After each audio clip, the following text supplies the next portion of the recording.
welcome to Wholesale Hotline, where we cover everything to do with wholesale real estate. I'm Jamil Damji. I'm Brent Daniels. And I am Pace Morby. And together we cover the most important parts of wholesale real estate. Lead generation.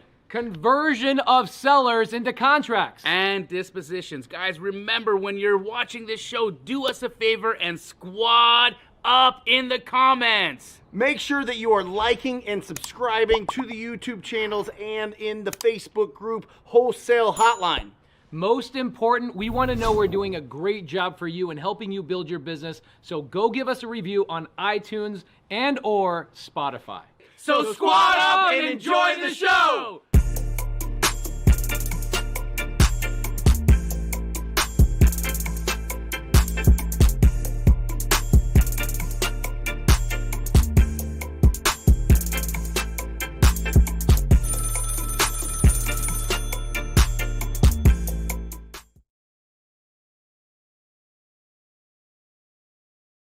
The stage. Welcome to Wholesale Hotline number 205. My name is Brent Daniels. I'm Jamil Damji. I'm Joe Delafave. Jen Delafave. And we are excited. We're going to get into all things wholesale, and we're going to get into some creative deals. Amazing. Are you wholesaling any creative deals? Talk to me. I am not wholesaling creative deals. Okay. People in the community do. I think when you're wholesaling creative deals, there has to be a lot of intention and thought that needs to go into it, because first and foremost, when you go and lock up a deal creatively and you do a subject to, you've represented to the seller that you're going to be the individual that's going to be taking over this note, and they're making a decision to do the deal with you. They feel good about you. They like what you said. They like what you pitched. And then if you wholesale it, now you're bringing somebody else into the situation, which I don't have an inherent issue with. But I think that there needs to be disclosure, communication to the seller that, hey, look, this is who's going to be taking over the opportunity. They're wonderful. I vetted them. They are financially and fiscally able to handle this and do this. I'll be in the background. I'm not just like walking away and leaving you to, deal with this individual alone. And I think that if you handle the handoff correctly, and if you make the introduction between the seller and the new buyer, in my opinion, that's good ethics. That makes things make sense. And then everybody feels good because there's not this surprise all of a sudden, who's this guy, right? And so, and why aren't they making the mortgage payment? Because that can happen, right? In these creative deals, these people are really, really counting on you to come to the table and do the right thing and to actually perform on the promises that you've made. And so it's very important to vet the people. It's very important to introduce everybody. It's very important to make sure that you've got the right documents behind it in case the seller wants to take the property back. Make sure there's an executed deed in lieu of foreclosure that's in the possession of the seller. So if there's a default in any payment, they can just go take the property back and get that buyer off. I think if you do this the right way and you put the right pieces in place that secure the seller, I think it's a phenomenal way to do business. But you've got to be very proactive to make sure that stuff's in place. And disclose and introduce them.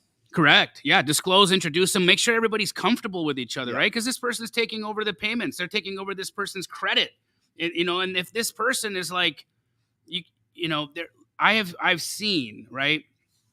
There's a guy in town. I'm not going to, out him or anything, but there's a guy in town who was buying some sub-twos and he would not pay he wouldn't debt service. He wouldn't pay the thing.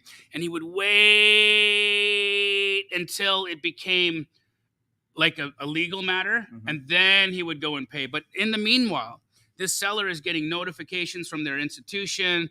The credit is getting hit.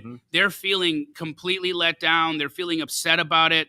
And they're calling the wholesaler that originally had been in the deal. And that wholesaler is like, I assigned it to someone else. I'm not even in the deal anymore. And now the seller is even more worried. So I've seen that happen. And I've seen the repercussions and how that plays out. Actually, Pace does a really good job of showing the people in the subto community how to ethically and properly wholesale a creative deal. I think it's just really important that those parameters are met. Yeah, got it. What do you guys think? I mean, I agree. Just like a cash deal where they're one and done, as long as your buyer has the cash, it's pretty easy. But when you're assigning a creative finance deal, there's just so many other moving parts. And like what Jamil said, you have to do the introduction. You need to make sure that everything is. Do you buy great? Because you guys are actively building your portfolio. Right. You guys, this is like, you love creative finance. You've been doing it for, I don't know, 10 years now, more? Close. 8 years, now. right? Yeah. And so are you buying other people's creative deals or subto deals, or are you just sourcing yourself and just keeping it with yourself? I mean, we have so many incoming leads coming that we mostly just get our own. Okay. I mean, we have bought from other investors before. Yeah. And I think when we have other investors who bring us deals, they know that John and myself have a track record, a history of doing this for a very long time. So they feel comfortable to us being the buyers. Yeah. Maybe even that's why we get a little bit better of a deal on the assignment because of that fact. But it's just, there's so many intricate moving parts of that. You got to make sure that the success is in the details, and you got to make sure it's done right. Yeah. And a perfect example of that happened this summer. We were in the car and a seller reached out that we had assigned a deal to. And what happened was the mortgage company changed companies. So the seller got a notification. So we immediately got involved, reached right out to our buyer, and he was, oh my gosh, I had it set up. I had no idea. So we rectified the problem really quickly, but you're really, like you said, you're invested. You want to make sure you're taking care of everybody. Yeah. Yeah. At the end of the day, your reputation will always be super important, right? And I think a lot of people, they don't understand and realize that your reputation is still behind you. And it's as far as it is behind you, it moves in front of you. Yeah. And if you don't pay attention to the streak you leave behind you, and everybody that you've touched and been around hasn't been left better than you found them, then when you move forward in life and you move forward in business, that will come back to haunt you, or it will come back to celebrate you. You do the right thing and people will cheer for you. You do the wrong thing and people will, get you. Well, Joe, I think you brought up a really awesome point, which is people trust that you guys you know what you're doing. You have a track record for this type of thing.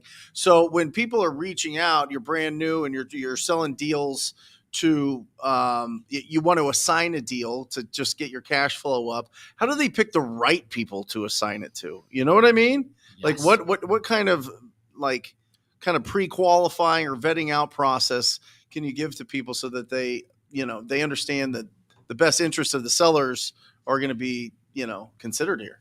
Correct. And we were just going over that earlier today. And I think one of the most important things is you want to have references. If I'm assigning a creative deal, which we love to keep them, so I usually don't assign them. Right. Once in a while, we'll find one deal where it's like a really great deal, and maybe it's better suited for like an Airbnb. And if we don't do that, we'll find many people who want it. For one, I think the most important thing is you want to find somebody who has a track record, a history of owning real estate successfully. If you want to buy your very first deal as a creative finance deal from us, like that probably won't happen. Yeah. Unless you have many of other things, but chances are not. So you've got to have done deals before. We want to see HUD statements. I want to talk to a title company or attorney who you've done business with, who could vouch and say, yes, they do close. And I think those are the really two of my most important things that I look for. Obviously, do they have money, right? Because things don't always go as planned. And so you need to have some reserves backed up. So if you're spending your last $2 or whatever you have to do this deal, it doesn't make me feel warm and fuzzy, because my biggest thing is I want to protect the seller. Right. Yeah. Because the seller's entrusting us with the deal. When we make that deal, if I know for a fact it's a great deal, but we're going to assign it, we have that conversation with our seller before we even write the agreement. Sure. Letting them know that we love the deal. This is not where we buy, but I have investor friends who might be interested in this deal. I'm going to share it with them. And if I do find someone that loves it, I'm going to introduce you to. You have to approve of them and make sure that connection is good. And then obviously we're going to do the best job that we can to vet them. Yeah, to just blindly turn it over to somebody without letting the seller know, big no-no. Red flags all over the place. Right. So you really need to be full communication and Transparent. But you think us as wholesalers we don't know, right? Sometimes we put together this deal and we're going to assign it out there. We're not going to keep it for ourselves. And we're like, okay, this person really wants this deal. You're saying make sure that you talk to somebody else, some other third party, like a title company or a lender or somebody that could vouch for them or at least see some of the deals that they have. Oh yeah, absolutely. Right? Are they on title? Yep.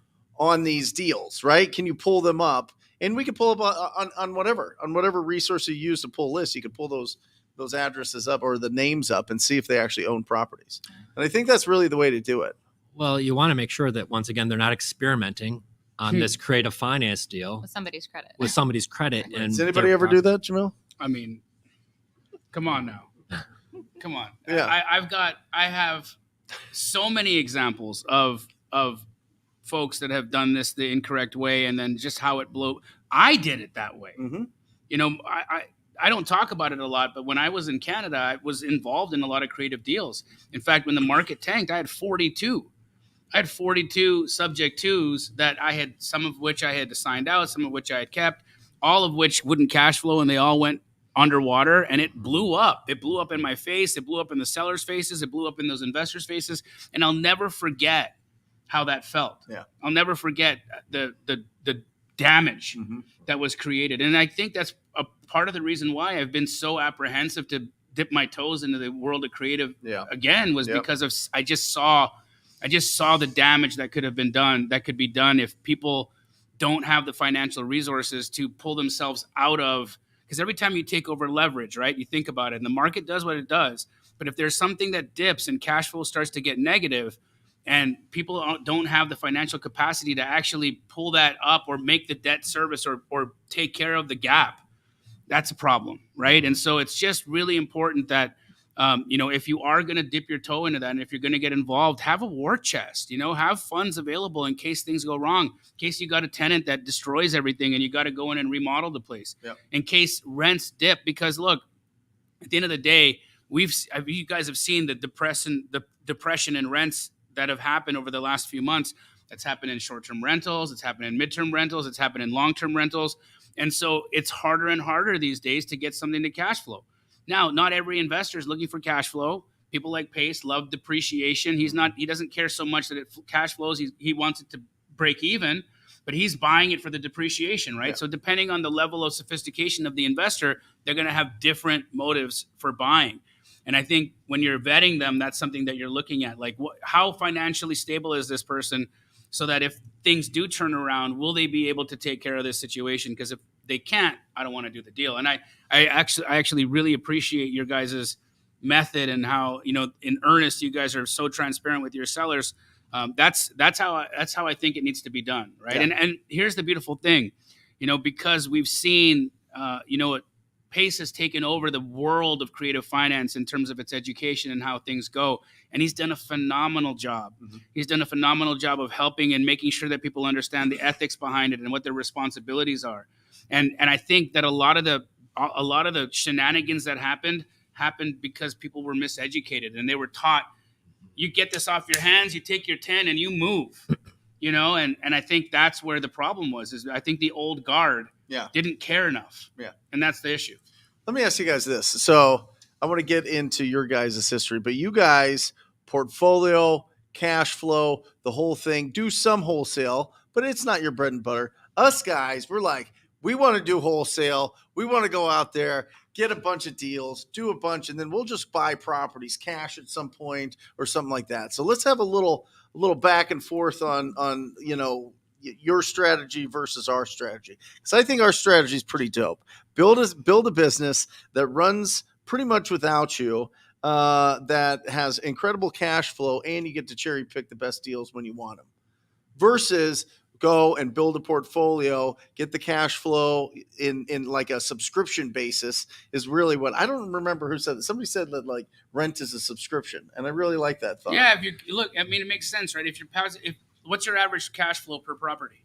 A little over 600. Okay. So if you're cash flowing $600 a month, right, on each property, I mean, that's substantial. How many do you got? 24 right now. All right. I mean, this guy's making money. Yeah. Right. And so that right there gives him a cushion. It allows him to have a war chest. And when things go wrong, he can just dip into all that cash and go out and do that. But it is a subscription, and it's a subscription that people can't cancel. Right.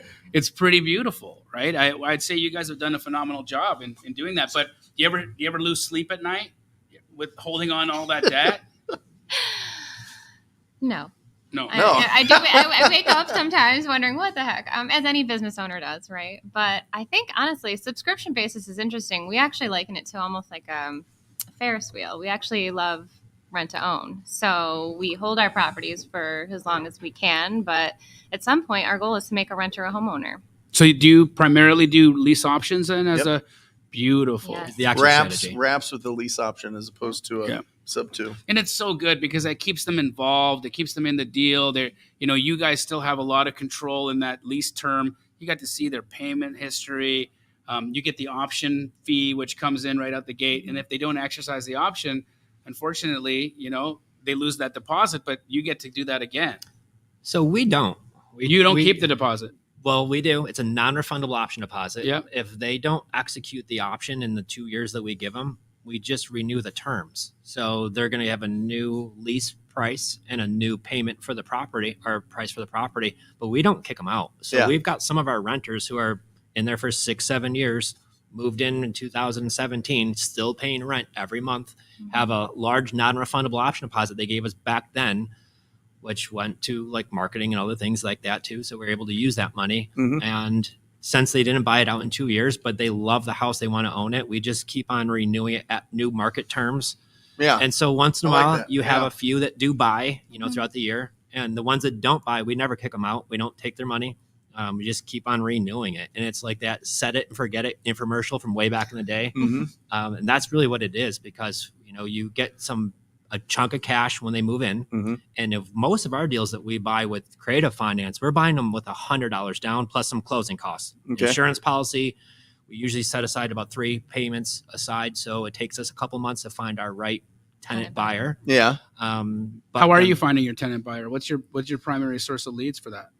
Well, we market it just like any other rental. So we really love Facebook, obviously joining groups. We built out back in 2017 a Facebook page, which has grown immensely. Once upon a time, it was my mom, and now there's like 10,000 people following it. Wonderful. So that's pretty cool. It's like a rent to own page? Yeah. 585 rent to own. Didn't quite know exactly what we were doing, but we started going live and sharing our Is that like an area code? That was our original. We're originally from upstate New York, Rochester. So we started this there, and which was a challenge, is finding out any of the stuff that you could do in New York. Even how to buy creative finance in New York was a challenge. It's an attorney state. Yeah, sure. So we learned, and I can't say the hardest state, but it's a challenge in New York. What's the hardest state?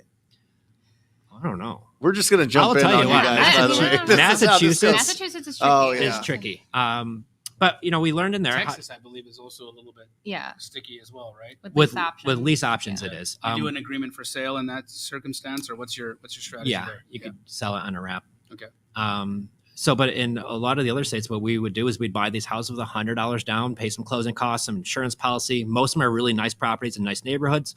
Then we get a large non-refundable option deposit. So in a lot of these situations, condition of these properties, they're always nice. Like always nice. Price point. Turnkey. This one's what? Becky with the good rate. We call her. Becky with the good rate. We just did in Buffalo, New York. She had a 2.5% interest rate. We're buying with $100 down. That's a $360,000 house. What's it really worth? A little under 400, a little over 400. Okay, so you got equity in it. Yeah, it's turnkey. It needs nothing.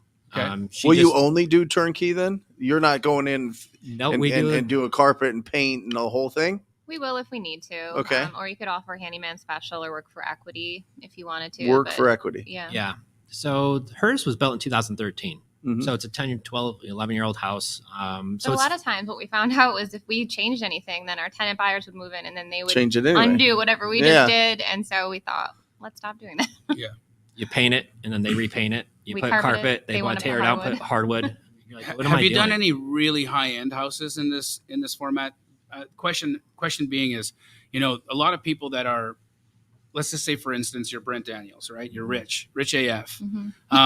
But you want to buy a property, but financing and qualifications and all that. He's self-employed. I don't know why I used you, but he's self-employed. And for whatever reason he doesn't want to go traditional financing, right? But that he's financially stable. He can show you bank statements. He's got all the funds.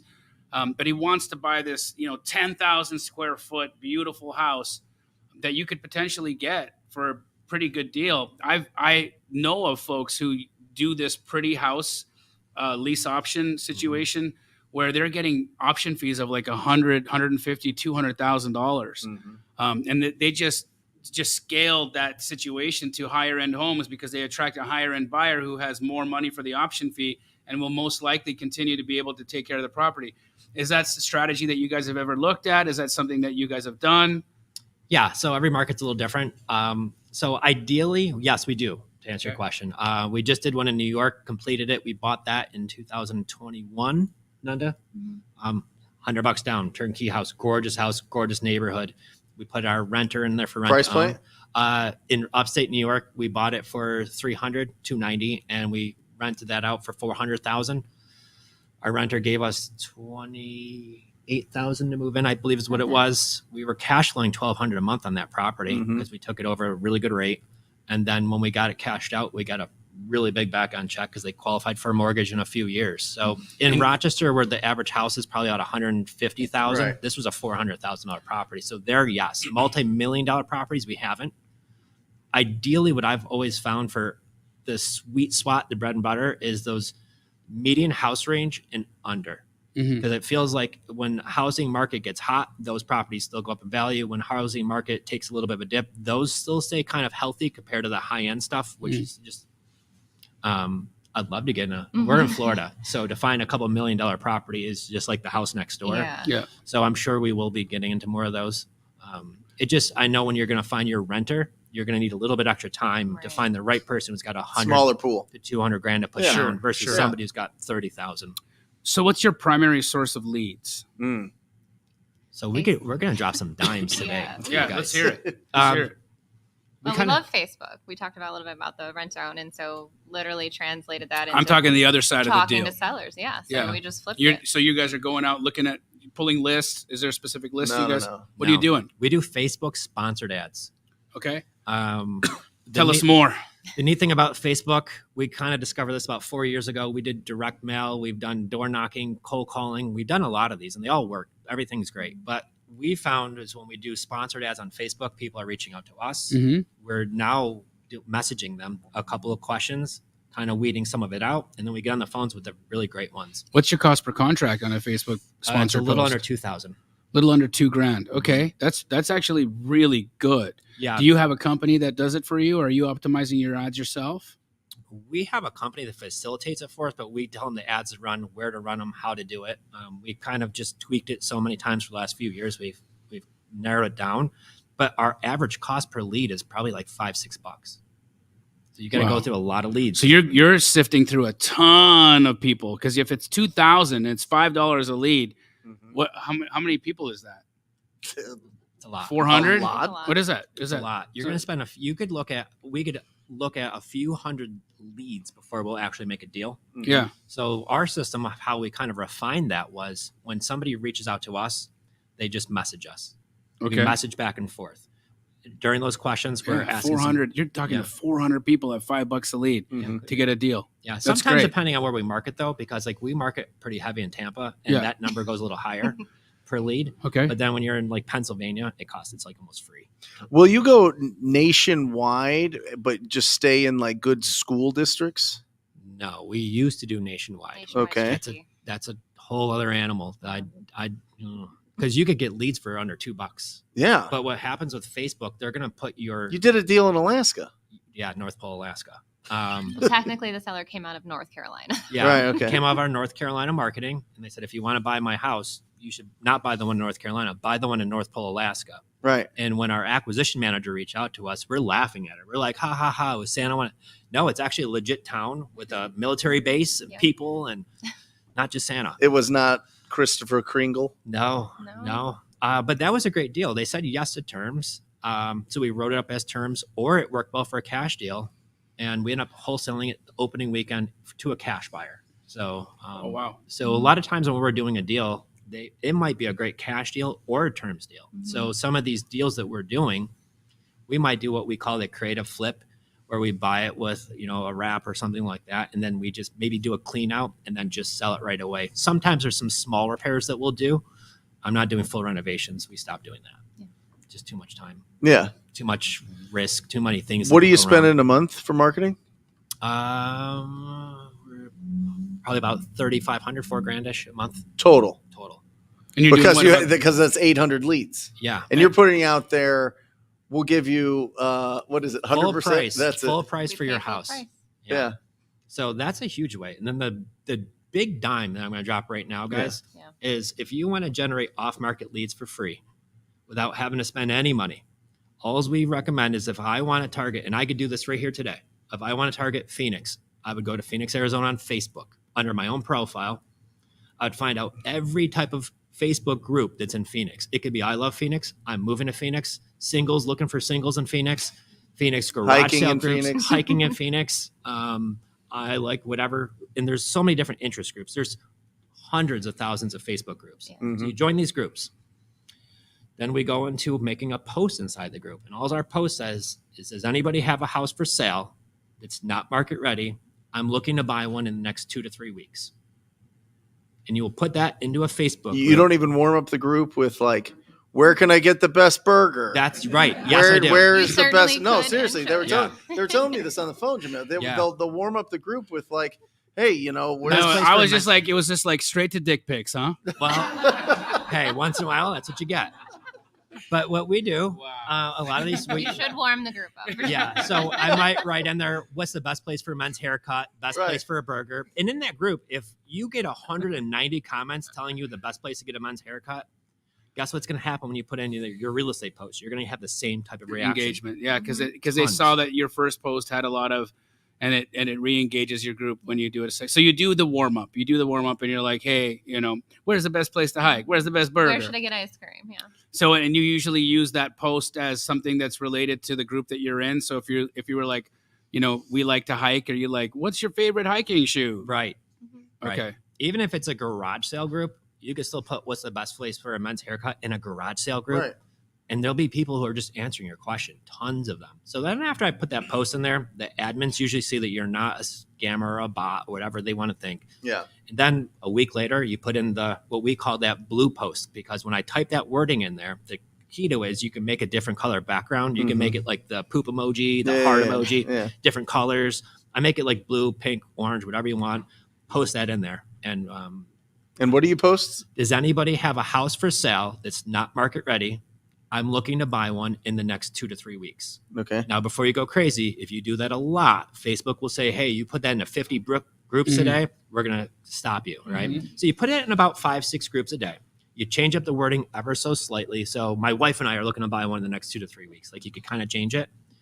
One of our clients, it's no joke, she had 1,100 comments on one post. Yeah. Now, when you're trying to follow up with 1,100 leads, good luck. And it didn't cost a dime. Yeah. So if I want to target Phoenix, Arizona, Denver, Colorado, New York City, whatever place, because usually with PPC, it costs a lot depending on where you're marketing. I can market anywhere in the country for free without ever having to spend a dime. And I think if you could really eliminate having a high budget for, initiating leads, and you could generate all the leads you want for free, that's going to really open up the door to your success. Because a lot of times, and I know when we first got started, our coach was like, okay, now that you signed up for us, take out your checkbook, because now you got to spend some money on direct mail, and you're spending $4,000 or $5,000 on direct mail, which is great. Sucks. It works. I'm sorry. Everything works. It's terrible. This was old school. Yeah. You got to remember, this is like 2016, 17. I think direct mail is okay in small markets. Yeah. Sniper attack. Yeah, where for nobody sure. wants to live, for sure. Yeah. Rochester, New York. Rochester. Yeah. It worked well there. But however, once we kind of discovered this Facebook method and we could target markets and things like that, it's been wonderful. Yeah. And then you just, from there, you get response. People like DM you DM them. They're like, I have one. And then you DM them. So this is the crazy thing. Some people will DM you directly. Some people will leave a comment on your post. And when they do, you have to DM all of them, messaging, sending you a message, right? Communicate with them on the post that they're knowing they're going to see your message. Some will start like Facebook stalking you. So if you have like a Facebook business page, have that ready to go, an email, a phone number, because people will reach out all sorts of ways. So you have to be prepared for that too. Yeah. And one of our posts, we had a lady reach out to us. This was last year, 2 years ago, 2022. And she writes right on the comment, 900,000 and it's yours. I'm like, well, that's a lot for a house, but let's take a little bit of a look, right? Well, it's a $1.8 million property on Marco Island, Florida, that's on the water. And you would think somebody trying to market a almost $2 million property, it's in Marco Island, Florida, you would think you'd be not wanting to just answer some Facebook ad. Well, there it was, and she did, and we did that deal. Really nice deal. So as much as you would think, does it work in the high end stuff or middle grade stuff or low? It works in all of it. Everywhere. I mean, you'd be shocked how many people reach out to us with a multi-million-dollar property, and they're like, "Oh, would you want to buy this one?" And it's like a $7 million property on the water in Florida. So it works in all markets. Let's take a trip down memory lane. How long you guys been doing this? I wholesaled my first house 24 years ago. Oh, so you're OG in this. Okay. And that this been your career since that time? Have you? No. I was lucky enough to get Ron LeGrand's course. Yep. That my buddy bought a late night infomercial in 2000. I love Ron. Ron's great. The best. Yeah. And He's still around, by the way. Oh, I know. Yeah. So we did. He's more like this when you see him now. He's just like, hey. I'll tell you. He's a I little always make older, him give me a I saw him eat a whole platter of eggs at the family mastermind. What do you mean a platter of eggs? It was I'd never seen somebody eat more eggs. How many eggs was it? 1,000? I Like don't know. It was a platter. deviled eggs, scrambled eggs. It was a mountain of eggs. Really? Oh my God.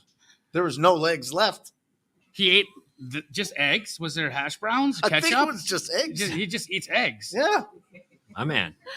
I didn't know that. He's Yeah. like a protein, I guess. Maybe he's on like a keto thing. I don't know. Well, he's in his late 70s, and when he was at the family mastermind, he still had pages and pages of notes. Oh, so man, that's what's just great about him. Yeah. He's an original. I mean, and he's one of the guys I'd say that has, he owns thousands of properties. Mhm. He's one of the most. He's tried, tested, and true.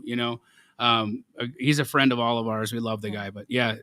Anyhow, sorry. Continue. So my buddy got his course on TV, and I asked him if I could borrow it because I was broke and I had bad credit and no money. And this whole course was about how to make money if you were broke and bad credit, no money. I was like, this is right up my alley. Can I borrow this? Sweet spot. Never opened it. He had it for over a year, never opened it. So I borrowed it. Legitly, like a month later, I had my first deal under contract. Yeah. And that's what made me fall in love with real estate. So I was hooked. So I had a job in a car dealership. I was in finance. 2008, fast forward, I didn't do a deal between 2000 and 2008. I was working, and I thought I was living the Your American first deal dream. was what year? 2000. Oh, he beat me. I was 2002. Yeah. I think you probably did a couple more since then. Though. Yeah. Yeah. But I'm But just that- saying. You made up for it. Yeah. That was the Yeah. point, though. I met her, Jen, in 2008. She's a teacher, had her own house. I had a great job, my own house, and then here we are walking through Junkers. And that's when everything was taking off because the market was dropping. We were finding deals just on the MLS. Okay, hold on a second. So you started buying creative deals on the market started to tank, or you No. waited a while? No, these were just cash deals. These were junkers that we were finding. What I didn't know was called burr until a few years ago, but Mhm. we were burring. Mhm. I knew everybody at the banks, so I'd buy the properties right. We had contractors, we'd renovate them. I'd take extra money out of the deal. I'm like, oh, this is a great technique nobody's ever heard of before, right? So I thought I discovered it. Jen walked away from teaching. We started having two little ones who were in the back. And 2016, I'm at the bank refinancing out of one other burr, and they said, we're going to cut you off at 10 mortgages, small little town bank, so you need to figure something else out. So in 2016, I was kind of felt a little defeated, went back home, told her what happened. We started going to YouTube. Here's Ron LeGrand talking about how to buy pretty houses. Still here. Still kicking, still doing it. And I'm like, wow, well, this sounds great. This is exactly what I want. So we actually hired Ron and one of his coaches to teach us how to do this. And then we fell in love with that strategy. Our first deal, which is a creative finance deal, we did it with $100 down, had a 0% mortgage on a turnkey house with a $500 payment. And I was like, yeah. I mean, the first agreement that we did. Wait, $100 down, zero interest? Yep. So owner financing? Yeah. And they just wanted $500 a month? Yep. Yeah. For how long? What was the balloon? We ended up cashing him out because our renter bought the house in like 3 years. Nice. What was it? Was the balloon 3 years? No, he gave it to us longer than that, but we just had it cashed out. Yeah, then. sure.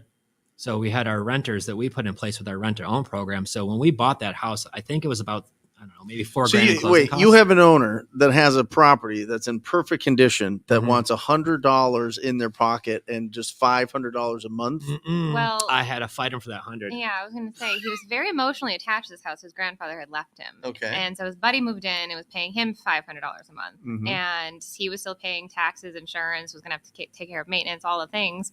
And so that was the one deal we got from our mailer that we did that year. And he met us at the property and he, just thought we were so genuine. And he thought, these are the people I want to go with. I don't want to go the realtor route. I don't want people trampling through this house. It means so much to me. And so we did the deal with him. And then what happened to the buddy? He moved out. Oh, you moved out. Yeah, Then it's you about- guys put a new renter in there and Yeah. put it to market rent. Yeah. And then what happened was when we met him, because to sign the agreement, I met him at McDonald's. So Mhm. really nice, right? Yeah. It was close to where we both worked at the time. But when I had to give him the $100 I take all my deposit, first dates there. Don't. Yeah. it works. Yeah. It's like the place. Yeah. Stick to the dollar menu, right? No, but he didn't want anything. He just got him coffee. And then when it came to doing the agreement, it took all of 5 minutes. Yeah. I was like, you have to take this $100 for the deposit. And he's like, I don't want it. I love you guys. I trust you. I don't want it. In my head, it's like, if you don't take the deposit, we don't have a contract. we don't have a contract. Right. So I'm like freaking out. I'm like, no, you have to take this $100. What if you just bought him a cheeseburger? Could that be consideration? if I kept the receipt? I don't know. Sure. It's a great question. I did buy him coffee. There you go.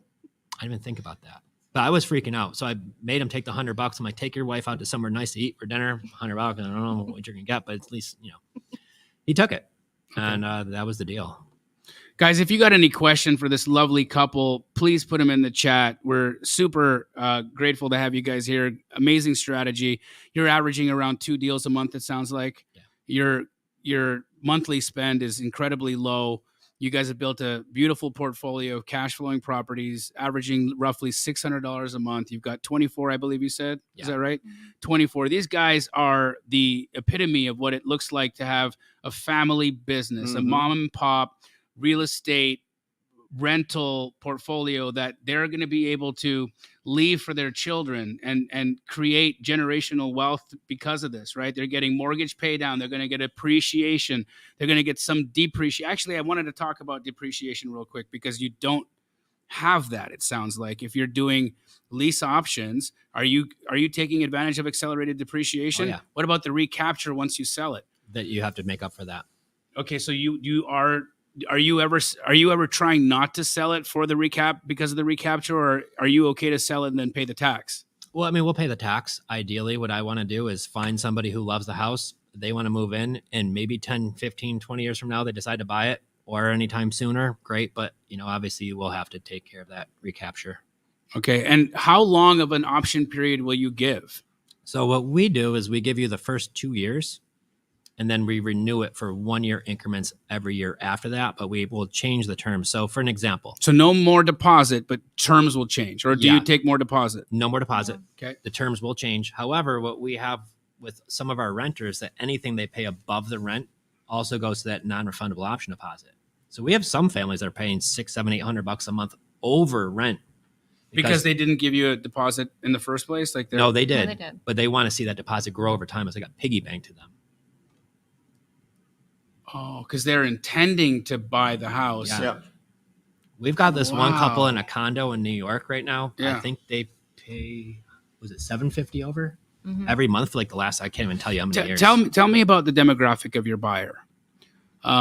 Give us an example of what this family looks like, or what are they trying to accomplish? What are their goals? What are their why? What are the emotional and A, the emotional reasons, and B, the financial reasons for them wanting to be your buyer? Because I'm sure they know they can't qualify, but home ownership means something to these people. So talk to that if you would. There's so many different ones. I mean, the first one that popped in my head was a woman who had lost her husband. And so she was looking for a place to call home. She was a writer. So she wasn't going to be able to just go out and get a home loan. And so she needed some time. And she wrote a book, and we were in it as her, angels, I guess she called us, and, felt like her husband was with her, helping her.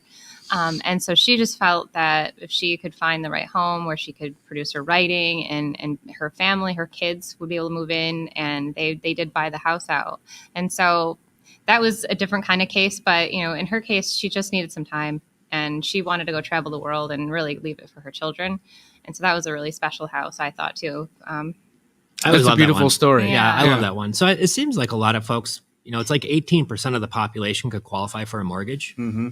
which means there's 82%. Is that the stat? Yeah, 18% yeah, can qualify. for a mortgage. That's So, yeah. Mhm. So when you're looking at the other 82%, those are our folks. it. Right. Now, not all the 82 have money. So what are people just rent? Those are renters? Renters, living with family, Yeah. multiple things. Yeah. So Really? what we find is we find people who want to move into their future home now, and pay rent until they're able to qualify later on. A lot of times they want to get their kids into a better school district. Yeah. They're, starting a family. Maybe a lot of them even have good credit, but they're self-employed. And, I mow lawns. In order to qualify for a mortgage, instead of doing 15 lawns a week, I could do 20. So for the next 2 years, they're really trying to pump out 20 lawns a week, whatever those things are, and able to get them qualified for a mortgage. Mm-hmm. A lot of families. And that's why we kind of love those bread and butter houses, because when the market kind of dips or goes up and down, maybe people are looking to downsize and they want that 1,500 square foot ranch. Yep. 3-bedroom, 2-bathroom. Low payment. Super nice house, right? And Yep. then sometimes maybe they're just looking to start their first family and they have a newborn and they don't want to live with mom and dad anymore. And they don't need the 3,000 square foot house yet, but that 1,500 square foot ranch, 3-bedroom, 2-bathroom is like the key. So those are my favorite deals. I love those like cute, small little ranches in nice school districts and nice neighborhoods that don't cost the moon. I do like the expensive properties too, but it seems like the $100 down though. Why is it always $100 down? I think you've said $100 down like 15 times. I love it. 40 minutes. I love it. That's your deal. Yeah. Just $100 down. I mean, is it mostly mainly sub-twos or any owner finance? both. What's the mix? I would say more folks own More mortgages. Yeah. So, But you're doing a wrap on those. We do a wraps. Yep. We'll Right. do a wrap. I'll buy it on a wrap. And then I put in a renter who's going to Explain to somebody that has never heard a rap outside of Tupac or a chicken, like a chicken wrap. What is a wrap? Like, what does that mean? Well, it's just as good as Tupac and chicken wraps. But what it is you're buying real estate with creative finance. It's another form of seller financing, just like anything else. But the only difference when you buy it with a wrap is the title company or the attorney is creating a new note. Okay. So you've got a loan on a property. The owner has a loan on the property. Right. And then you come to them at McDonald's, and what do you bring with you? My $100 in the agreement. Okay, Love and the agreement is a note? Nope. It's a purchase and sale agreement. Okay. And it just says that I'm going to buy the house. I'll give you the example, the Nunda Boulevard one. Seller wants $290 for his house. He owes $230. Yes. We wrote that up. I'm buying it for $290. Mm-hmm. I'm buying it with a wrap.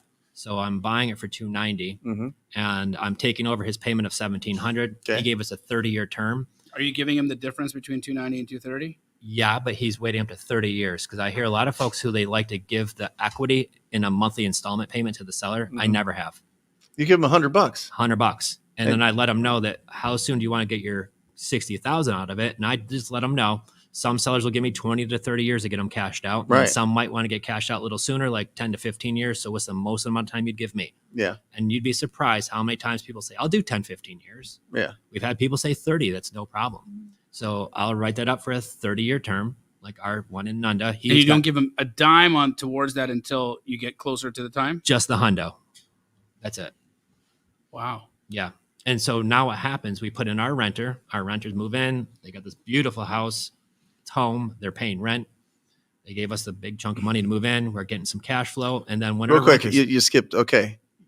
You're at McDonald's. I apologize. You have a purchase and sale agreement, and you have $100. Yeah. In this, is this a special purchase agreement? Is this a magical purchase agreement? Like, how do you outline? I'm going to pay your mortgage. I'm going to make sure it's going through a servicing company. I'm going to make sure that at this point in whatever the balloon payment is when you're going to get paid off. It's all in this magical purchase agreement. So yes. Okay. I have one Yes. that we use, but when I first got started, I just used the standard one that we were given in New York, Right. which is the Monroe Like County. a realtor contract? Yeah. What? Yep. And you he just put in probably- the additional addendum, terms? He just probably did an addendum with all those additional There's terms a on it. seller finance addendum Yeah. is what it was. 'Cause So you can some- just make this up as you go. just write it. You control the Isn't finance. this Well, the best business of all time? You know what's interesting? That's what I'm saying. It's like if two adults agree on this and it goes through a title company, get wild to do, Yeah. You would be surprised the deals that you can make when you get to do this part of it. So Right. I just write it up as here's the property, here's us, the buyer, the seller, the terms that we outlined. Yep. I wrote it on the seller of finance addendum. Okay. I write right on there, I'm buying with a wrap, Right. the exact term length. And then I send this off to the attorney. The attorney goes and cross all the T's, dots all the I's, forms the new note. So when we buy in a wrap, there's a note involved. And all that note is it's a promissory note. It's not me getting a new mortgage. And it just says that our You owe trust. this when you sell it. Yeah. Yeah. And that we can And make your that attorney payment. does all that. Yeah, yeah. So all you need to do is find a property owner that doesn't want this property anymore. Mhm. It's in good shape. Mhm. They don't need the cash right now, but they don't want the responsibility. Yeah. Mm-hmm. So when we just talked about earlier, Becky with the good rate, Becky with the good rate. I love her. Shout So, out, Becky. We were. I don't know where you are, She's in Buffalo, New York, freezing her tail off. It's cold up there right now. but she's got a good rate. She Yeah. do. Well, Becky reached out to us. There's nothing sexier than a high credit score. Oh you know my what I God. mean? Oh. So what happened? You know was, she's got a high credit score. Of She's course, got a you good rate. 2% rate. Yeah. Come on, Becky. I bet her name's Rebecca. So I bet her full name's Rebecca. well, she went. Yeah, it is on. But by Facebook, when she reached out to us on Facebook, it's Becky. So Yeah, what okay. happened was we were filming our podcast live 2 weeks ago. As we were filming, my phone What's your rings. podcast, by the way? I want everybody to listen to it. What's it called? Creative Finance Playbook. All right, Yeah. there you guys go. So Creative we're- Finance Playbook. Thank you.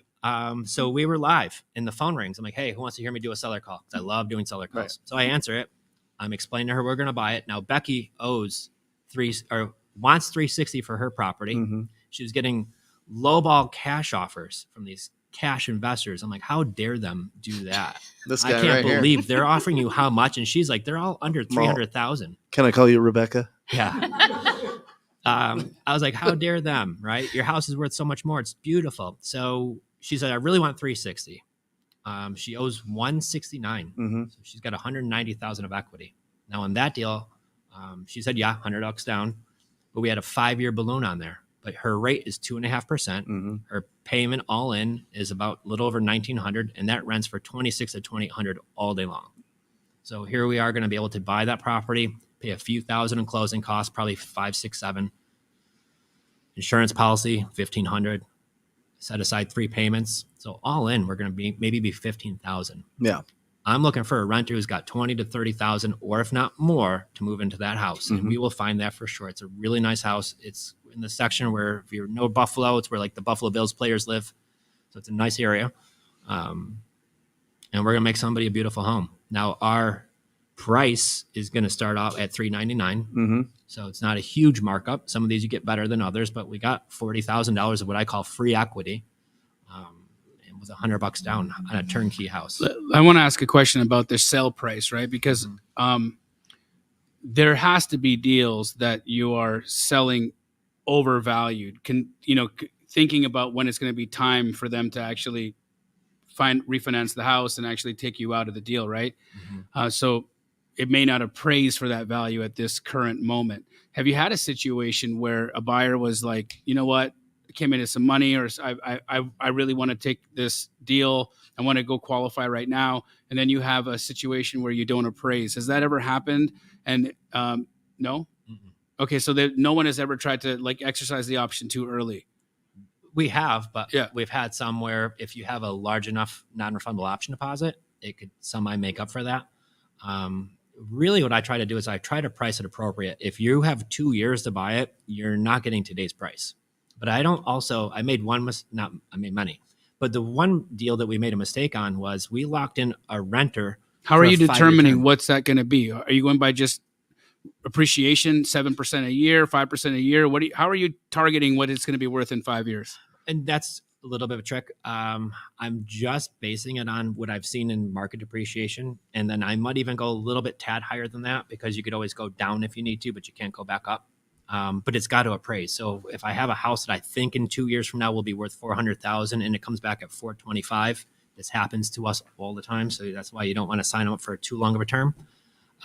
That's generally what will happen. But if I write it up for a $400,000 and they decide in 3 weeks to buy it out and it's not appraising for that, then yeah, you're going to have to come down if you want to buy it. Got it. But So then what you I do just is- make the adjustment to your sales price and get it done. Yeah.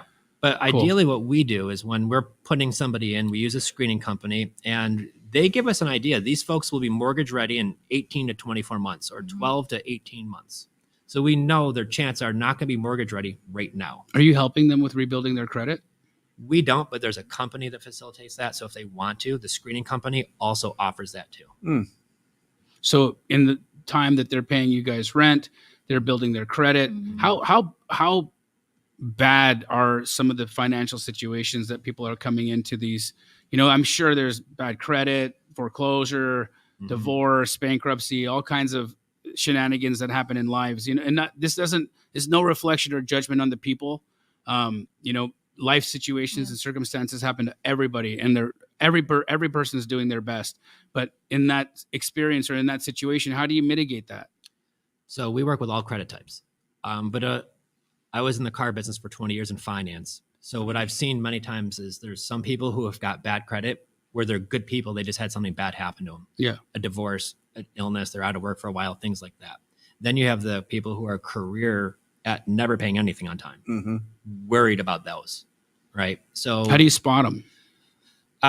So when our screening company, they send you back a report, and the screening company will say, "Oh, these What's people." the screening company called? Screenthetenant.com. Okay, screen the tenant.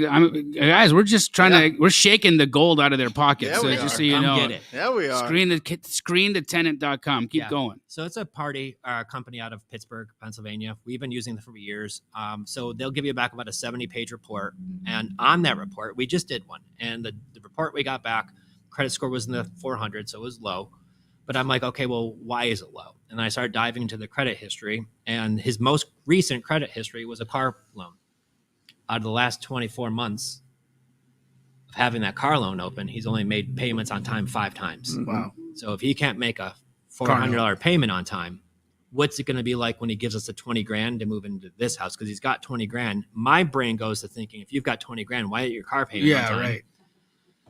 People. He prioritizes the wrong things. Yeah, but then for every one of those situations we run into a family who's maybe they just made it through school, and while they're in college, their credit was all banged up, but now they got that nursing job and they're making great money and they're working at the hospital. And, all of those situations come upon us. So I really want to see is, A, do they have the ability to pay? Is your income good? Do you have a good income?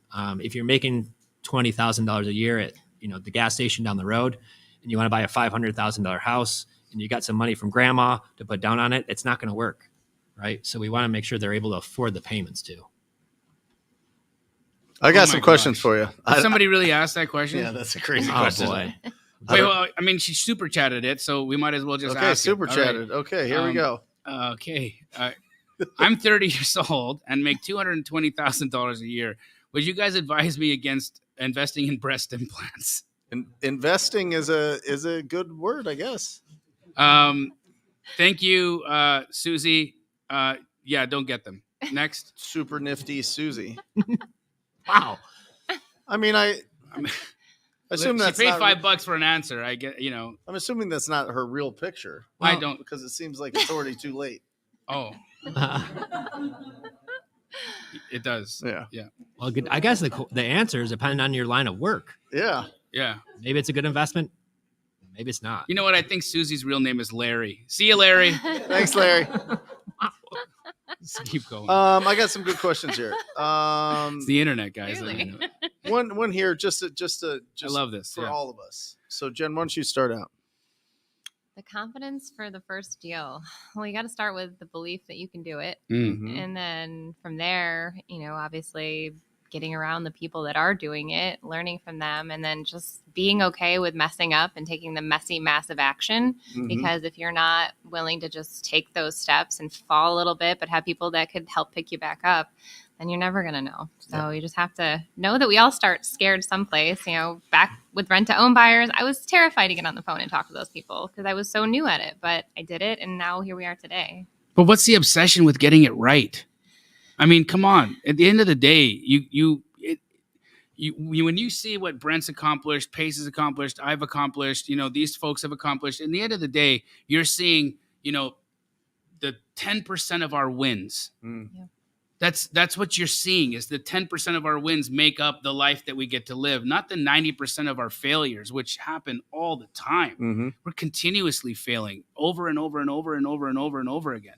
And I think at the end of the day, this idea that you're going to have to be perfect or you're going to need to get it right or that it's, that you can't make errors and that errors aren't fun. Like, I think we got it backwards. Everybody's just so scared to make mistakes. Where do you think confidence comes from? I mean, I think that's really the real question here, I think. Right? Well, okay, in my opinion, right? And we'll let everybody else answer this. But Yeah. I think confidence comes from having a couple of things in place. A, you got to know a little bit about what you're doing. Mm-hmm. Okay, you got just a little bit about what you're doing. I think that you need to have a clear understanding and vision of what you're wanting to do. Mm-hmm. And then you have to have a bit of faith and belief in yourself that you can get to that place and not be so worried about the steps on getting there. Mm-hmm. But, you know, faith should always be your anchor, and self-belief should be your gas. Yeah. And then knowledge just turns into your GPS. Yeah. Right. And again, I can get into my car and I can get to a place and not always have my GPS, but I know if I'm heading east, I can kind of figure out where I'm going from there. Right. We didn't all have GPSs in our lives. You know, you and I came from, all of us, you as well. Well, yeah. And remember when we used to have to Turn like by actually turn. go to the gas station and get the big map and be like, okay, I'm over here. I'm trying to get over there. And then you're like, and then you do that. Right. That's how we roll. Yeah. Right. And so this is just the reality of it. And you know, I think that's the problem is we're so spoiled now. And we get so many things right because we've got this genius in our pocket all the time. Mm-hmm. But if we could just give ourselves the grace to make mistakes and to enjoy them, man, I love effing up. Yeah. I do, because it just gives you so much opportunity to learn. You know, we're going to be here, 85, 90 years maybe, right? You're going to make way more mistakes than you're going to have wins. So if you're only going to enjoy your life when you're having the wins, that means that the majority of your life, you're going to be pissed off and mad. Mm-hmm. What's the point of that? There's 500 people on here that you can leverage their confidence, leverage other people's experience. Mm-hmm. You don't have to do it all yourself. That's the whole point of the show, is to squat up with people that are a few steps ahead of you. Yeah, you're going to be a little bit nervous when you're getting started, but if you have somebody there helping you, if you have somebody there giving you the right direction and the right agreements and the right support, you can leverage other people's confidence. But you gotta be able to initiate one, the relationship, but two, and if you really want that relationship to go deep, you actually have to do stuff. You have to be able to do stuff. Maybe it's just posting on Facebook. Maybe it's not just the way that I did, knocking on doors and making calls and just, going at it, right? Maybe it is like Hunter. Hunter made a bazillion Facebook posts over and over and over and over. I mean, right? One of my business partners at Keegley, who's almost like he's invisible. He's become the CEO. And this is a gentleman who, when he first started in the business, was 17 years old, had a really, I would just call it like a higher voice, didn't sound, super old. So he hated talking on the phone. He wanted to communicate only by text message, still that way.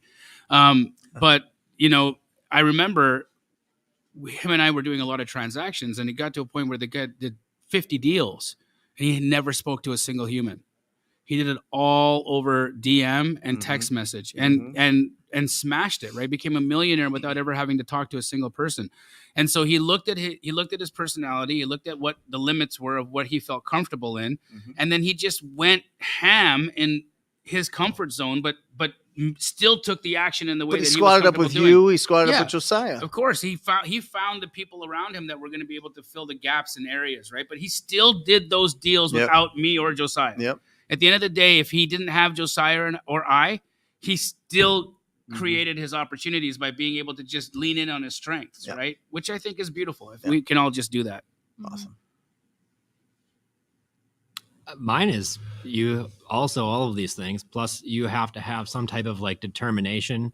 Not that I'm going to try this and see how it works, because if you're going to try anything just to see how it works, you usually don't do that well. But if I am like dead determined, like I might not know how to do this yet, but I'm going to, and I'm going to do this, and I'm going to be successful at doing this. And if you go into it in the very beginning with that attitude and mindset, and then you're willing to learn and then execute the things that you've learned from all the other people you're squatting around, it's only a matter of time before you are successful. And then looking back on it, like, I can't believe I did these things. Well, I think that's what builds more that strength, that inner strength that you're going to need to keep going. And that confidence is a series of small wins, and all these little wins that you consistently get will build you that confidence. And then after you do one deal, you repeat that, and then you do another deal. And before you know it, you're doing deals, you're confident, you're still learning. It's still a little scary at times, but when you're getting scared and you're getting out of your comfort zone, that's usually because you're growing, and that's a good thing. Let me ask a question here, because I want to.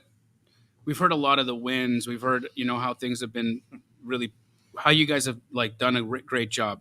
And of course, we know that things can go wrong, right? And so paint us a picture of where you guys crashed the car, like where, you know, a deal went south, things went hairy. You know, maybe you got sued, maybe you had to come out of pocket, whatever that is. Because I want people to understand, look, at the end of the day, it's you're going to get a lot of good things, and then you got to be prepared for the hard stuff. But you didn't die, and you guys are here, and you were able to overcome it. So the fact that we know that it has a happy ending is a good place to start. So what happened?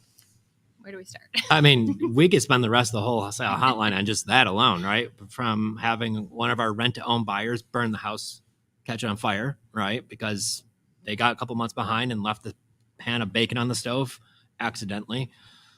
There you go. So having the right insurance and all that stuff, we learned there. We did. So that was helpful there. Had somebody who was delivering a refrigerator to one of our properties trip and fall in the driveway, delivering a refrigerator. Jen and I don't know about this till a year and 9 months later when we get a knock on the door and somebody's like, "You're being served." I'm like, "What does that mean?" Mm-hmm. What does that mean? I'm like, "What? Served what?" They start dancing. Oh, yeah. I was like, is this a dance off? Like, what's going on here? Come to find out, delivery company tripped and fell in the driveway, and the guy delivering the refrigerator had a history of that happening. Tripped and fell all the time on the job. But so, you know, you learn. And so what I am always a really big fan of is surrounding yourself with the right people in the very beginning. And you learn the money that you'll spend or the time you're going to spend with them is learning from their mistakes. So those are the best mistakes to learn from, are other people's mistakes that you don't have to make. And I think that's why, you know, when people say, I don't want to get coaching or anything like that, the best dollar I've ever spent was always on coaching and on her. Are you guys coaches, by the way? Do you guys coach this? Okay, cool. How do people get a hold of you and inquire about that? Well, we're on social media, creativefinanceplaybook.com. You can find all of our stuff, and definitely love to hop on a call.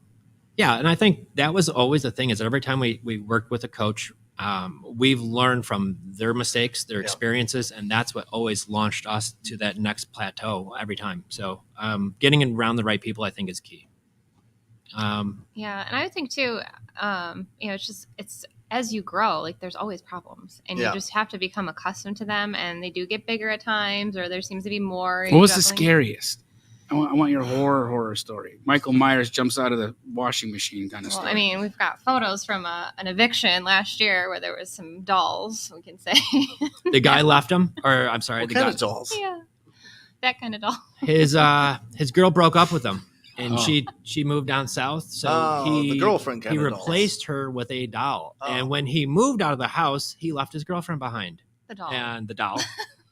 And I will say the gentleman who were cleaning out the property saw this thing laying on the ground. Because this was kind of a nightmare. He locked the doors, so our contractor had to somehow jimmy his way in, break in, and then You asked for it, dude. I did. And then he also called the company to turn off the heat upstate New York. So pipes burst or froze, whatever, water in the basement. And so it was just stuff everywhere. It was a mess. I mean, we had squatters break into one of our properties that we had in Pennsylvania. And the good news was they cleaned up the house, left a little tiny Christmas tree in the bathroom and left.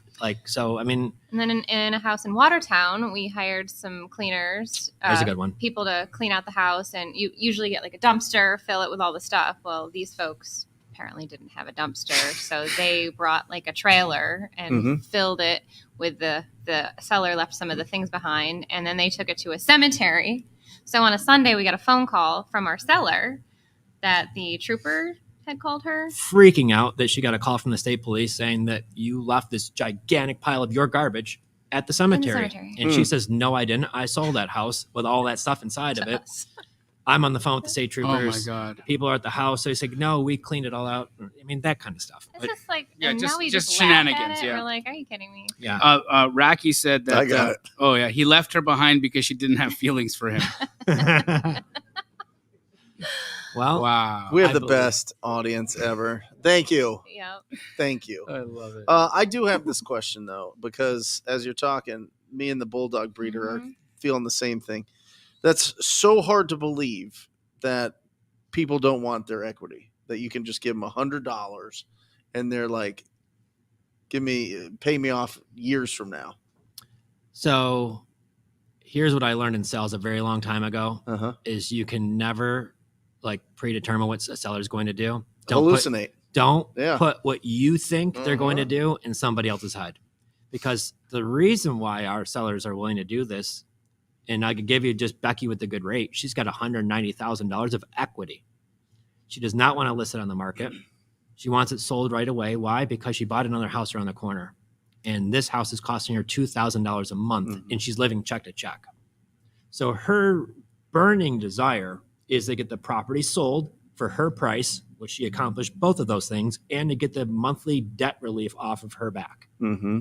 Those were her two main objectives. Now, You took the house subject to, right? with a wrap. With a wrap. Okay, Yep. so how did, because I know it's possible, but how did you help her get her DTI down so that she could qualify for that next property? Or She already owned it. She already owned it. Yeah, Okay. she's already living there. What So are you this is a guys vacant doing for house. those people that do want to buy a house after you take over their mortgage? How do you help them lower their DTI? So if they need to get a mortgage right away, hey, I'm going to be buying this house, or I'm going to sell you this house and I need to buy one right away, I'll buy it with a lease purchase is how we'll write it up. And then what happens is once they buy their next property and they close on it, then I'm going to execute my option to buy that with the seller financing that we already agreed on to. So I will write up, because the lease agreement, a mortgage broker could use that as income day one. And the neat thing about that is if you buy it with subject to or with a wrap mortgage, they're only allowed to use 75%. Well, on a lease, they're allowed to do the same. But if I'm trying to wipe out a $1,200 payment, I can set that lease agreement to $1,600 and wipe out 100% or whatever the number is exactly. And then knowing that my that's lease, smart. You increase the rent. yeah. So you For increase the 4 rent months. by 25% to help that situation get through it. Then you execute on it, and you're paying that amount. You're actually paying that amount. You're overpaying because you know that it's going to be helpful. Well, But it gets the deal done, and then at the end of that, you execute in 4 months. Now you take the property. Seller got a little bit of extra cash flow in the process, but their debt to income was completely. That house was completely wiped off of their right. their debt. And then when I buy it and execute my option to buy, I'm buying it back down to the $1,200 payment. Right. So I might have to float that few extra $100 for a And you couple make of some months. kind of a like a stipulation in the documents to note that it's going back down to 1,200 once you execute. Yeah, because my purchase and sale agreement, where I'm writing that up, will have the details. Does the of what- mortgage company see that PSA, or do they only see the lease? They only see the lease. Got it. We're shaking them, guys. We're shaking them. You guys are taking notes here. You guys have great questions. this Do you guys is, have, do you guys have anything? come on. Who's got a Any question? from the live audience? Think about it. Here we go. I got a question in regards to the earlier Facebook strategies. When you post, say, in a random hiking group. When you post in a random hiking group, I'm just responding. I'm just repeating what So you're they saying. can hear you. When you post, let me talk a little louder. When you post in a random hiking group, how long will you wait, or will you ever go back to that same group and ask the same question? So when you post in a Facebook group, like a random hiking group, how long do you wait until you come back and post that same question again? That's a great question. That depends on how great the group is or how bad it is, right? Because you might post, and I find these groups that have 100,000 people in them, 50,000 people in them. Don't post it in the groups that have 200 people in it. It's a waste of time. But if I post it in a group and I'm getting a lot of action in there, I'm definitely going to put that group in my special spot. I might write it down or put it somewhere. And then I'll try to hit that up every month, once a month. What I will do sometimes, if it's a really great group, I will go into the group settings and I will remove that post so that they don't see that here's Joe every month putting the same post in there, Ninja right? move there. So I'll go back in there like, oh yeah, this is my group. And I'll go in there, I'll take out the old post and I'll redo a new one. And then there you go. You guys doing this nationwide?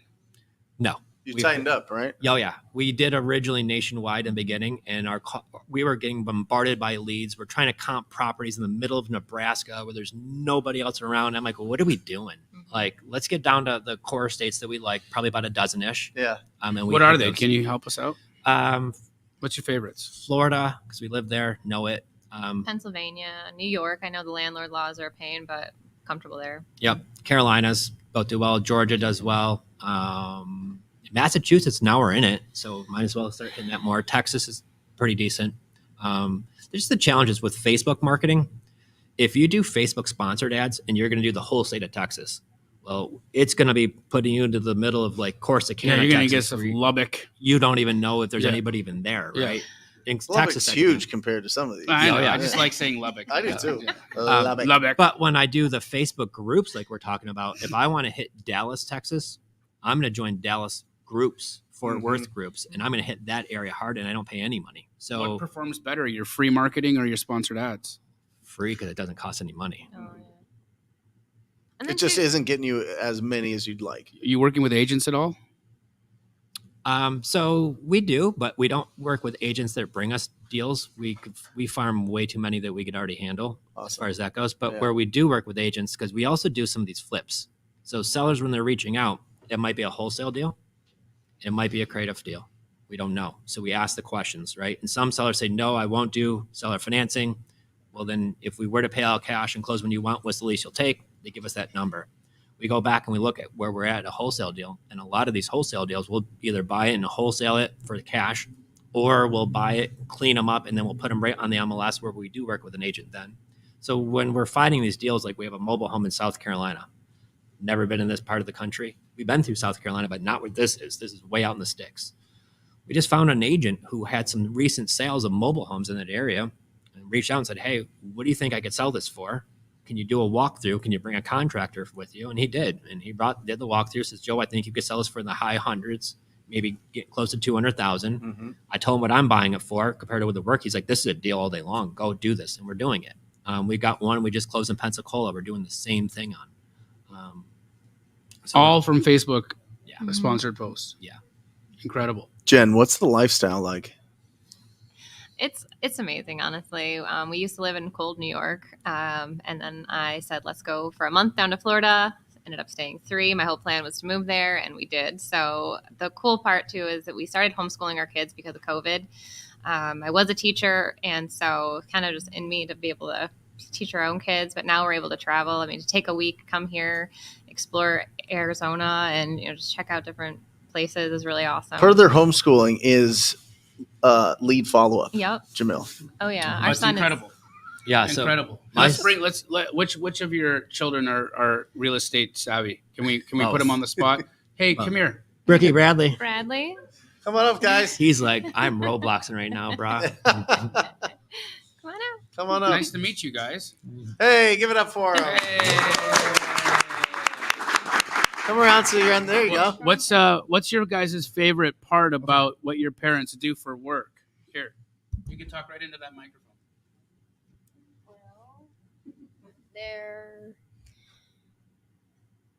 What do you like to do? I like to do follow-up, Uh-huh. Oh, what do you say to people when you follow up?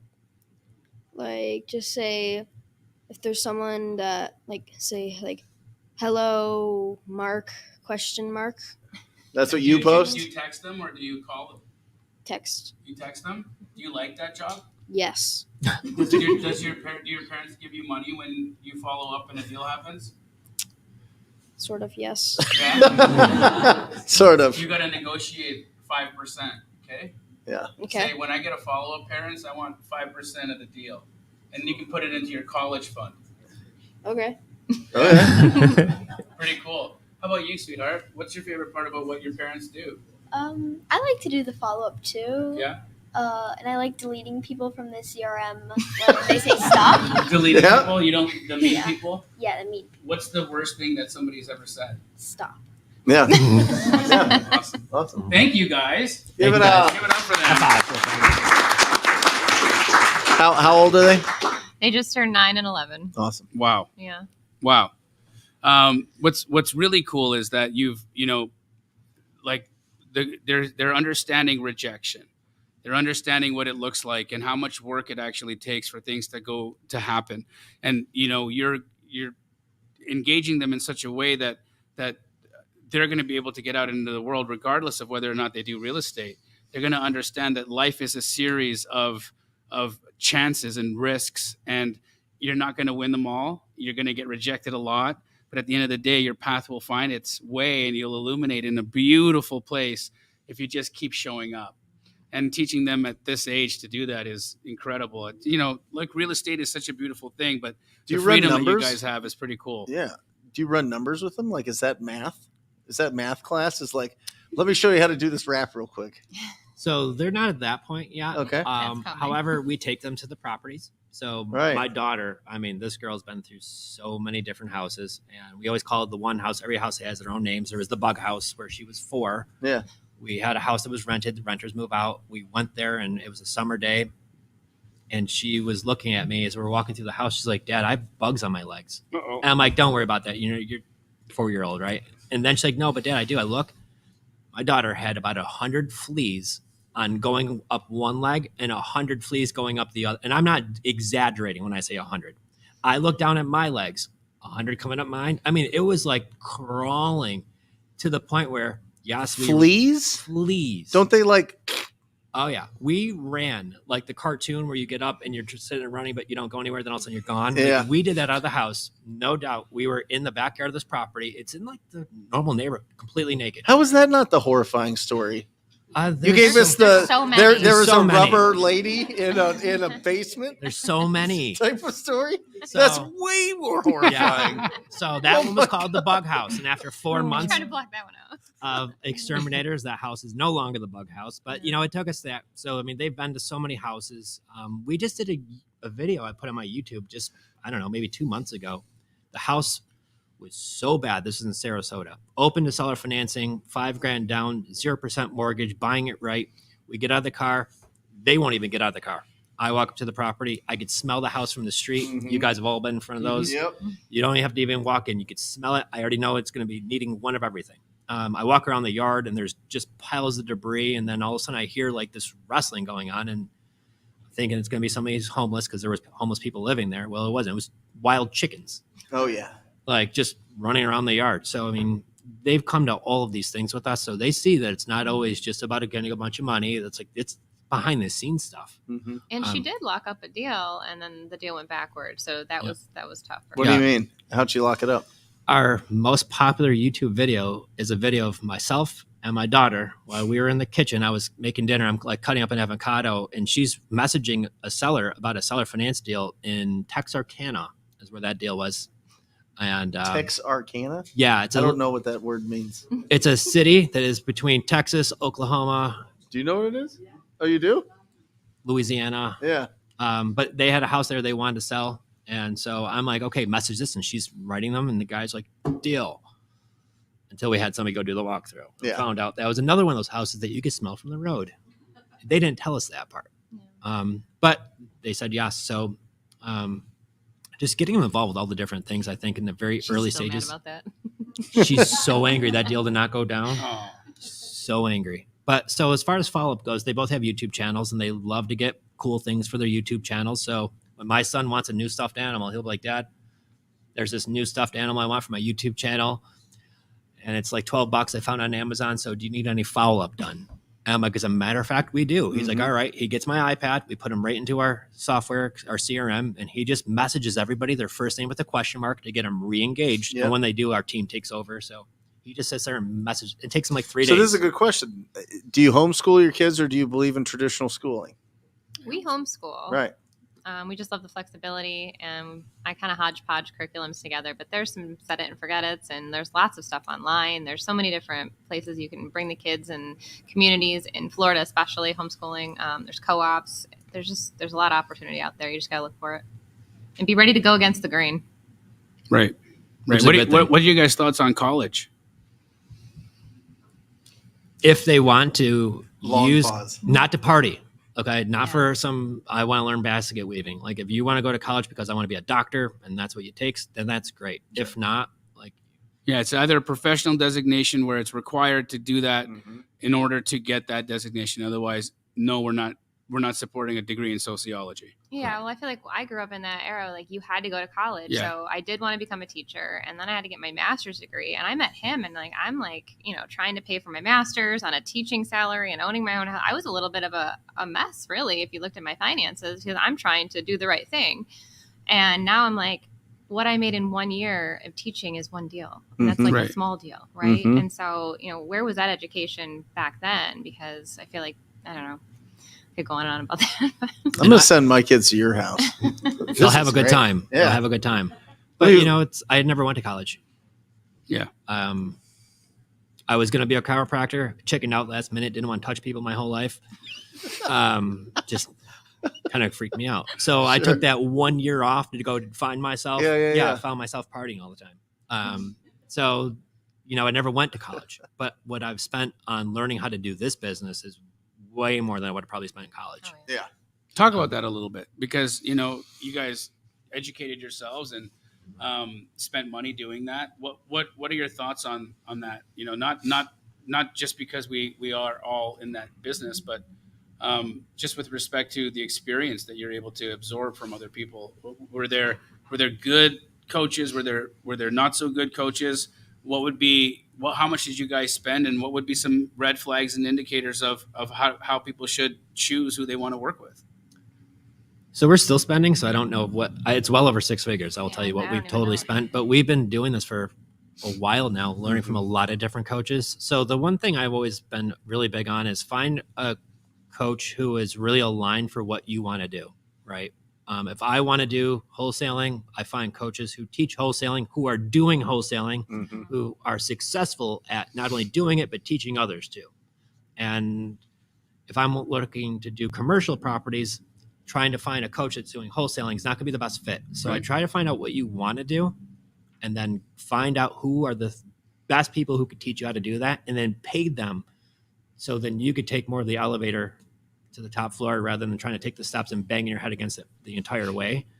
You could get there, but it's just a lot more challenging. And don't join all of them at once. I think sometimes people start joining too many things, and then you get the shiny object syndrome. And you get overwhelmed. Yeah. And at that point, you know, just go back to YouTube and then figure out what is the one thing, and then really get good at that. Because I think that's part of our success is we went in on one thing, learned it really well. We'll continue to learn about it. But then what's the next thing you want to learn?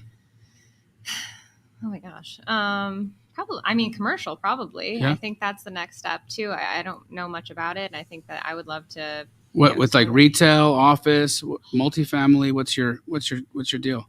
I like the idea of storage. Yeah. Yeah. I know there's a lot of people doing it. I get nervous about. You know retail. AJ Osborne? No. I'll make a connection for you guys. Wonderful guy. He's, I would say, probably in my opinion, with respect to self-storage, he's the self-storage person. I believe he does have a group that you guys can join, but like he's really good, honest. Yeah, so I'll connect you guys to him. Thank If you. that's really your guys' passion or your next step, it's phenomenal. Yeah. Mm-hmm. Yeah. Oh, there's a question. If you mostly buy pretty houses, why do you ask for not market ready houses when you post to Facebook? So you're not getting past this question. Hey, I love it. Because people will say, well, do you buy a house that's turnkey? What do you mean by not market ready? It's really just to initiate the conversation, open, and then it goes the DMs. So how many times, especially right now, 2 years ago, not as much, but especially right now, how many people are reaching out and say, my house is listed with a realtor and it's not selling. Yeah. It's turnkey. So when they see that we're buying properties are not market ready, they still reach out to us and say, well, would you buy my house that's listed with an agent? We're like, yes, sending you a message and then going to the DMs. Yeah, and we just listed our house when we moved to Florida, and oh my gosh, how much work it takes to get your house market ready is just insane. Fill a dumpster, change out all the things you haven't fixed in the 15 years you lived there. Mm-hmm. Donate a bunch of stuff. Yeah, and so just kind of like that paints that picture, not market ready, you know? So again, I don't have to have everything picture perfect for the realtors to come through. Even if it's a great house. Yeah. Yeah.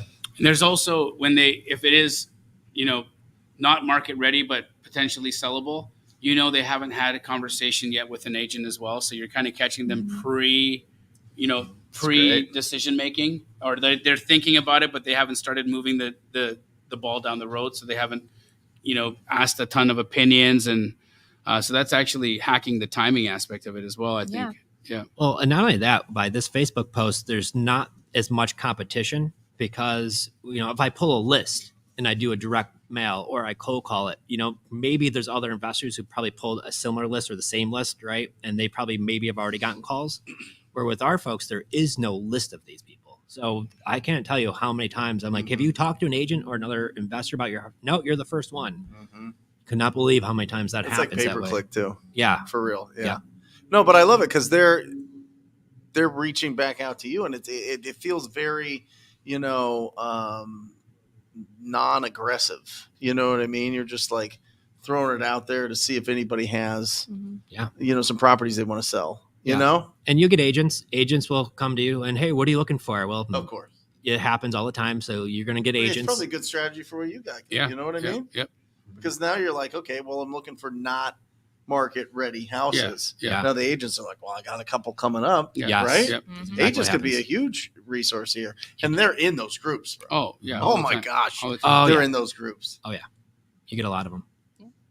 That's really the key. I mean, I'd love to say it's that tricky, but like it's your name. But the two real keys of this business is generate off market leads, talk to people. Yeah. That's it. If you could just do those two things and do it well, you will get deals. You don't have to blow the bank on spending how $20,000. Trying to look at deals that have been sitting on the market. They're turnkey, beautiful homes sitting on the market 60, 90, 120 days. Do you not see that there's a potential opportunity for you there? And if so, why not? I believe there can be. We've done those deals. However, generally your cost of entry goes up when you're paying realtor. Okay. And so where I'm very not $100 down. Right. Usually not on those deals. So when I am dealing with a realtor, your cost of entry goes higher because they're going to want to get paid, and I don't blame them, right? So there's that. They're also the gatekeeper. So if they like what you're saying, that could be great. However, if, that's illegal, you can't buy a house when they have a mortgage on it, right? All the craziness, that becomes a challenge. Have you had a due on sale call?